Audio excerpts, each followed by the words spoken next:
بسم اللہ الرحمن الرحیم۔ السلام علیکم ناظرین۔ خلافت عثمانیہ کے 5 ایسے خصوصیات جن کی وجہ سے وہ دنیا بھر میں کامیاب رہے اور عالم کفر پر غالب رہے۔ اگر آپ بھی ان صفات کو اپنانے کی کوشش کریں تو کامیابی آپ کے قدم چومے گی۔ یہ صفات کیا ہیں اور کون کون سے ہیں، یہ جاننے کے لیے اس ویڈیو کو پورا دیکھیں۔ ترک خلافت عثمانیہ کے دور کی کچھ حیا و عفت سے بری عادات کا تذکرہ۔ نمبر 1، قہوہ اور پانی۔ جب عثمانی ترکوں کے پاس کوئی مہمان آتا تو وہ اس کے سامنے قہوہ اور سادہ پانی پیش کرتے۔ اگر مہمان پانی کی طرف ہاتھ بڑھاتا تو وہ سمجھ جاتے کہ مہمان کو کھانے کی طلب ہے، تو پھر وہ بہترین کھانے کا انتظام کرتے، اور اگر وہ قہوہ کی طرف ہاتھ بڑھاتا تو وہ جان لیتے کہ مہمان کو کھانے کی حاجت نہیں ہے۔ نمبر 2، گھر کے باہر پھول۔ اگر کسی گھر کے باہر پیلے رنگ کے پھول رکھے نظر آتے تو اس کا مطلب ہوتا کہ اس گھر میں مریض موجود ہے۔ آپ اس مریض کی وجہ سے گھر کے باہر شور شرابہ نہ کریں اور عیادت کو آ سکتے ہیں۔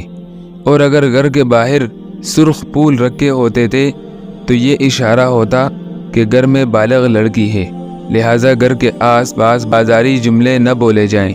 اور اگر آپ پیغام نکال لانا چاہتے ہیں تو خوش آمدید۔ نمبر 3، ہتھوڑا۔ گھر کے باہر 2 قسم کے ڈور بیل یعنی گھنٹی نما ہتھوڑے رکھے ہوتے، ایک بڑا ایک چھوٹا۔ اگر بڑا ہتھوڑا بجایا جاتا تو اشارہ ہوتا کہ گھر کے باہر مرد آیا ہے، لہٰذا گھر کا مرد باہر جاتا تھا، اور اگر چھوٹا ہتھوڑا بجتا تو معلوم ہوتا کہ گھر کے باہر خاتون موجود ہے، لہٰذا اس کے استقبال کے لیے گھر کی خاتون دروازہ کھولتی تھی۔ نمبر 4، صدقہ۔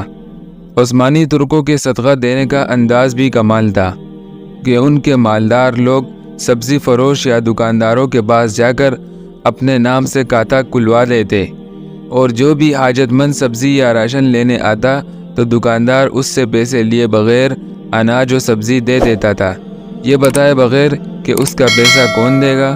کچھ وقت بعد وہ مالدار پیسہ ادا کر کے کھاتہ صاف کروا دیتا تھا۔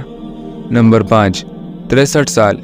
اگر کسی عثمانی ترک کی عمر 63 سال سے بڑھ جاتی اور اس سے کوئی پوچھتا کہ آپ کی عمر کیا ہے تو وہ نبی پاک صلی اللہ علیہ وسلم سے حیا و ادب کرتے ہوئے یہ نہ کہتا کہ میری عمر 63 سال سے زیادہ ہو گئی ہے، بلکہ یہ کہتا کہ بیٹا ہم حد سے آگے بڑھ چکے ہیں۔